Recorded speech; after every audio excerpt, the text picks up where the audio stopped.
Oi, queridos! Nós estamos aqui hoje para dar seguimento ao terceiro episódio da série Memórias de um Tempo Distante do Senhor José Ferreira da Silva. Vamos junto com ele, que neste momento ele já está partindo para São Paulo, em busca de novas oportunidades, claro. Ele tinha uma visão muito grande. Ele via que realmente o seu futuro estava longe. Longe da Pedra, longe de Arco Verde, longe do Nordeste. Mas sempre perto do coração dele vai ficar o Nordeste. Vamos acompanhá-lo a São Paulo? Vamos em frente. Beijo para vocês. Pronto. Arco Verde, São Paulo. Quando eu decidi que vinha para São Paulo, que fui consultar o meu pai, como era de praxe naquelas ocasiões, moço como eu, com a minha idade, ainda tinha que dar satisfação ao meu pai e à minha mãe. Então eu fui e falei com o meu pai, que eu queria vir para São Paulo junto com o Severino de Cianano.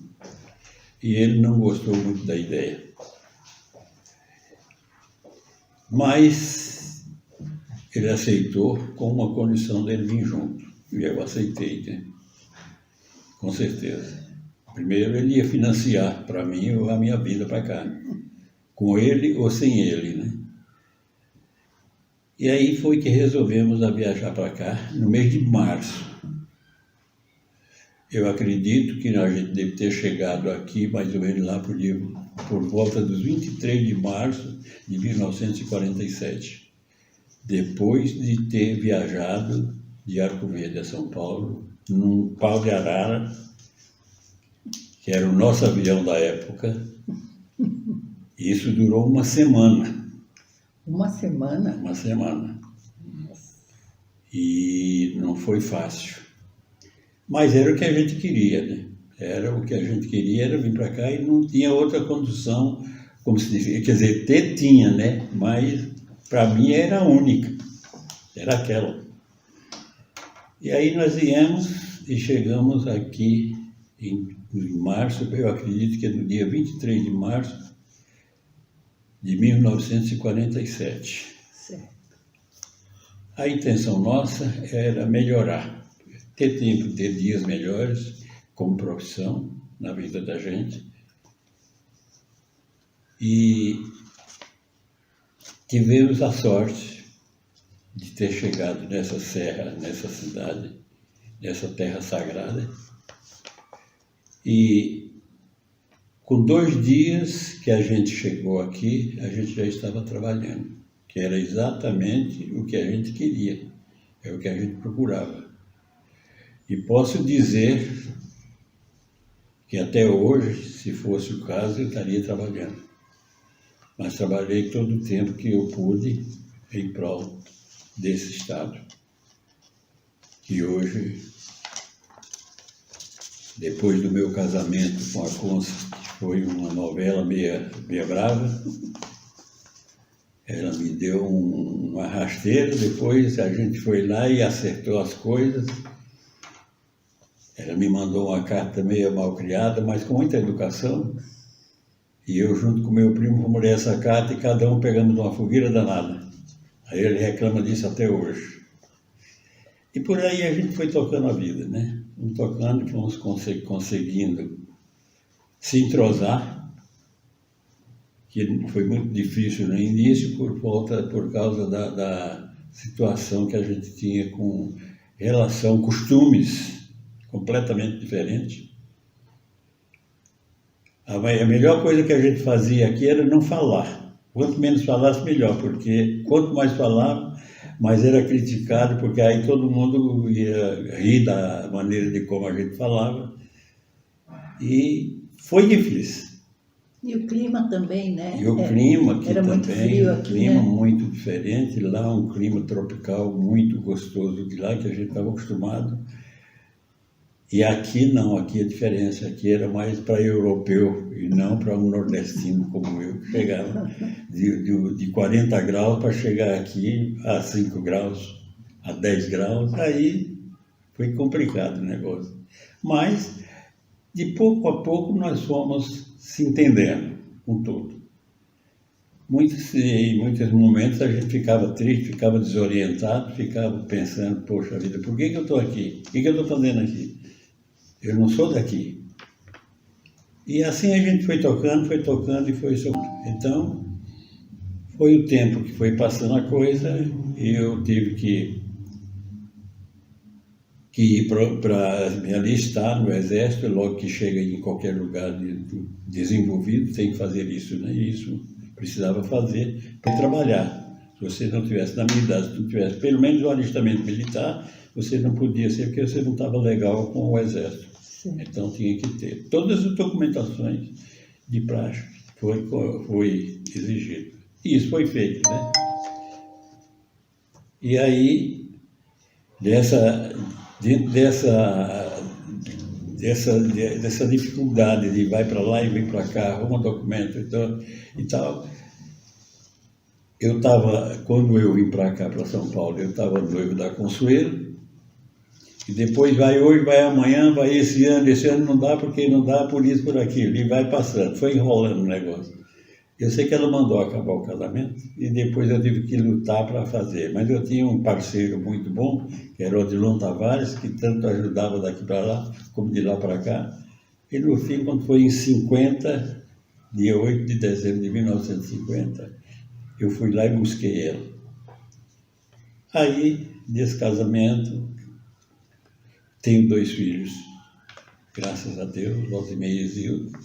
E hoje, desse casamento, eu tenho 4 netos e 2 bisnetos. Daniela, Lívia, Ciro e Lucas, Samuel e Arthur. Esses são a minha família. E vamos tocando a vida para frente. E aí fui tocando a minha vida aqui, me entrosando com todo mundo. Aí já era diferente, já estava mais ou menos ambientado. Já antes disso, tive uns percalços meio complicados, né, com o profissional. Fui trabalhar numa empresa. Quando fui trabalhar nessa empresa, comecei a trabalhar todo animado. Quando foi daí uns 2, 3, 4 dias, o mestre me chamou lá no escritório e eu fiquei preocupado, porque o que eu achava é que eu tinha feito coisa errada e não sabia. E ele ia me mandar embora. Eu cheguei lá e já falei, eu não cito o nome do mestre e nem da empresa, por uma questão ética. Então eu falei com ele o que é que eu tinha feito de errado, se ele ia me mandar embora. Ele disse, não, Zé, não se preocupa com isso, não tem nada disso. É que você vem de um lugar que vocês têm costumes diferentes daqui da gente. E aqui você está produzindo mais do que o necessário. Quer dizer, eu estou tendo reclamação do servente que está servindo você e dos pedreiros, seus colegas, que você está fazendo trabalhando muito e eles não estão fazendo nada, porque eles têm o jeito deles. E eu fiquei preocupado, né? Falei, onde já se viu ser reclamado porque faz muito? A gente costuma ser reclamado porque faz pouco. Mas aí foi, né? Aí foi tocando, eu fui me ambientando com isso. Aí fui tocando o resto para frente, né? Fui tocando a minha vida para frente. E fomos fazendo um trabalho aonde dava certo, o tipo de trabalho, como se diz, que a gente ia fazendo, ia se aperfeiçoando cada vez mais, já mais ambientado. Já conversava com algumas pessoas, porque antes a gente ficava quietinho num canto, parecia assustado, parecia que tinha medo de tudo. Mas não é a pessoa não entender direito o que a gente estava falando. Porque tem muitas coisas aqui em São Paulo ainda hoje que a gente conhece de um jeito e eles conhecem de outro. Isso é normal. Hoje a gente vê que é normal de um estado para outro. Agora faça a ideia nós aqui que temos gente do mundo inteiro. De São Paulo. De toda parte do mundo nós temos gente aqui. E os nossos 20, e hoje é 27 estados, que naquela época era 21, né? E as coisas foram aumentando. E foi complicando a nossa situação. Mas depois as coisas foram se entrosando, que hoje a gente vê o que é que a gente, até onde é que a gente pode chegar. Então, por volta de 48 e 49 até 50, a gente ainda se encontrava ainda meio deslocado, desorientado, como se diz, costumes diferentes, músicas diferentes, tudo. Aí surgiu, de repente, o Luiz Gonzaga, que eu até nem eu conhecia lá, não ouvia falar nele. Nunca tinha ouvido falar nesse rapaz. Então, quando surgiu aqui, ele era mais conhecido no Rio do que aqui. Então, ele fazia um programa uma vez por semana na Rádio Cultura, que era na Avenida São João, quase esquina com a Avenida Ipiranga, Rio Branco. Então, eu saía do serviço, 5 horas, eu passava lá e pegava um convite, porque o auditório lá era muito pequeno, para assistir o programa dele. Era uma tábua de salvação que a gente tinha, de ouvir aquelas músicas dele, que o pessoal daqui nem conhecia, não dava valor nenhum às músicas dele. Mas a gente era de raiz nossa, né? Sim. E então eu fazia isso sempre.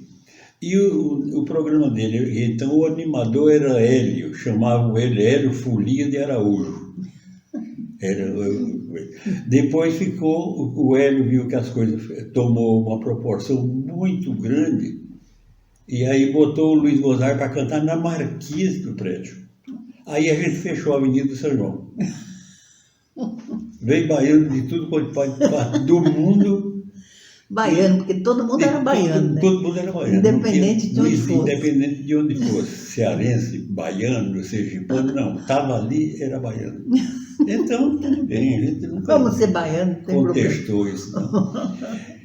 E aí ficou. Aí quando ele vinha, principalmente do sábado, a gente já estava preparado para ir na Avenida São João. Aí assistir. Era aquela festa. E aí sim, porque a gente ouvia o que a gente queria ouvir, que era as músicas de origem, né? Sim. Que a gente não estava muito acostumado com essas músicas daqui, que eram mais pessoas de fora que ouviam as músicas. O ritmo daqui começava pela música sertaneja, que nem era como é hoje, não era Tunique Tinoco naquela época. Certo. Era moda de viola de verdade, como eles falavam. Então a gente não estava habituado a ouvir aquelas músicas. Sim.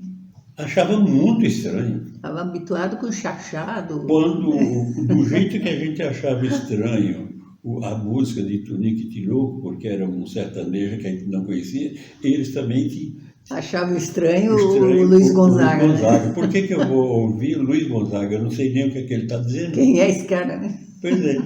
Eu sei que no fim foi juntando uma coisa com a outra e misturou esse São Paulo que tem hoje. Que é como outro dia uma repórter estava dizendo que São Paulo é a cidade que tem mais nordestino do mundo.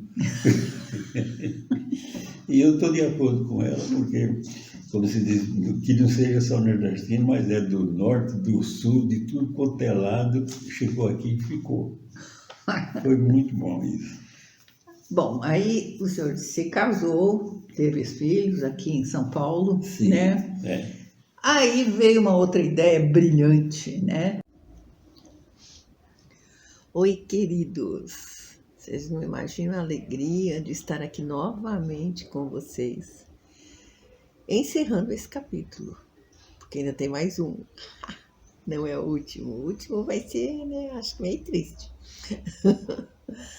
Mas estamos aqui, então, encerrando esse terceiro capítulo do senhor José Ferreira da Silva, que no próximo ele estará indo para Brasília. Vamos acompanhar os seus passos, que ele vai sair de São Paulo, ir para Brasília. no comecinho de Brasília, quando Brasília estava ali sorrindo para nós e falando: estou nascendo. Ele vai para lá, porque ele tem visão. Ele olha e fala: nossa, estão construindo Brasília, precisa estar presente. E ele vai. E de lá, depois ele volta para a Serra Negra. E neste capítulo também teremos Serra Negra com vocês. Então, aguardem. Beijo a todos. E, gente, eu tô me esquecendo de uma coisa que eu tenho que falar para vocês faz tempo. Todo mundo vê, todo mundo assiste, acha bonito, comenta, me liga, me telefona, passa o WhatsApp, mas ninguém curte. Ninguém, é mentira, mas de 120, 130, 8 curtiram, não vai ajudar o canal. Ajudem, por favor. Não se esqueçam de curtir. Beijo, obrigada.